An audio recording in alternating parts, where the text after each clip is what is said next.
Hello and welcome to Coaster Curt's commentary. I am Coaster Curt and this is my 2025 roller coaster rating series, where I rate all 103 roller coasters that I rode in 2025. I used a unique 10 metric system to rate roller coasters, and I explain everything about it in my coaster ratings explanation video that I will link down in the description. Most of these videos were filmed a while ago, before I knew I was going to start a YouTube channel and before I knew how microphones worked, but I've done my best with the audio and I really hope you enjoy this series. Up first in this series is the incredible collection of roller coasters at the roller coaster capital of the world, Cedar Point.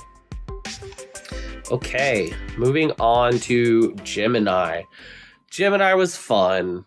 It may not be hitting the top of everybody's list, but it was fun. I myself am a triple Gemini, so if you know what that means, I love a good ride named after some twins. I liked this ride. Now, let's talk about intensity. It really wasn't that intense. I'm going to give it like a 6 for intensity. Yeah, I thought it was good. Pacing? A lot of people complain about slowing down in those big turns, but I kind of liked it. I'm going to give it like a 7 for pacing. Operations. I have not seen or heard of anyone getting a dueling ride on Gemini in a long time. So they're only operating about half of what they could be. That being said, the operators that were there that day were doing a good job of getting the one train out of the station as quickly as possible. I think they were running 2 trains on I think it was the blue track that I was on. So we're going to give them a 6. I feel guilty giving them just a 6. We'll give them a 7 for operations on Gemini. Smoothness. It's an old Aero hybrid coaster. It's not that smooth. It was not as bad as Hurler. Not as bad as Carolina Gold Rusher. I'm going to give it like a 4 or 5.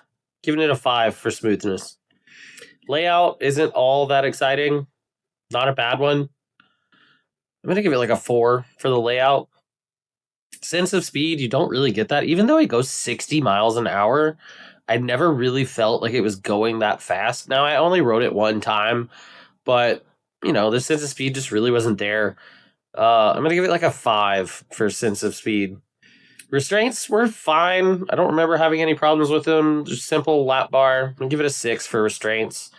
Theming, there's not a whole lot of theming going on around here. It's painted some pretty colors. It has a big Gemini sign that looks pretty cool. I'm going to give it like a 5 for theming. Airtime. I did not feel that much airtime on this.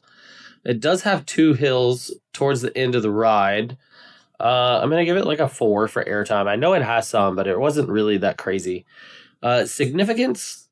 It's a cool coaster. It's a dueling coaster. I think it would gain significance if it consistently dueled, but I've heard it hasn't been dueling in a long time, and it wasn't dueling the day I was there. So that takes down the significance a little bit.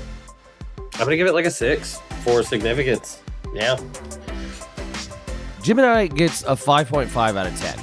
This roller coaster does fill a gap between family coasters and super intense rides, so I think it's perfect for adults trying to slowly increase their intensity level, but it's not really what I would consider a great coaster.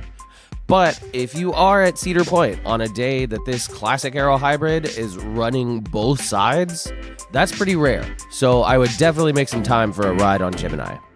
Be sure to subscribe to my channel to follow along in my roller coaster rating series. Thank you for watching Coaster Curt's commentary, and don't forget to enjoy the ride.